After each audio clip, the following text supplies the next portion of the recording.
লাগছে আমরা কোন রাজ্যে বসবাস করছি?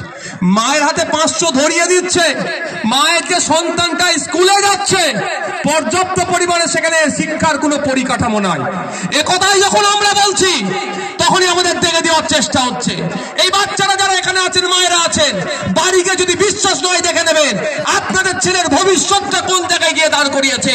ক্লাস 4 এর বাচ্চাকে ডেকে বলুন ভাই পরের অঙ্কটা একটা করে দিতে বলুন, তো দেখবেন পারবে না।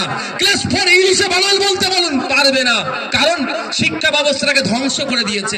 এই বাচ্চারা যেখানে যাচ্ছে প্রাইমারির কথা বলছে, যেখানে বুনিয়াদী শিক্ষা, যেখানে বেসটা তৈরি হয়, যেখানে মেন শিক্ষাটা যেখান থেকে আমরা পাবো সেই জায়গাটাকে শেষ করে দিয়েছে।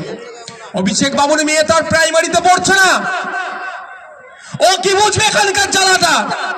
ও তো চতুর্ণ থেকে অতি ব্যস্ত হয়ে পড়েছে। পড়ছো তো আমার বাড়ির মেয়েটা, আমার বাড়ির সন্তানটা প্রাইমারিতে, জ্বালা ওই জন্য আমার বেশি লাগছে। ওই জন্য আমি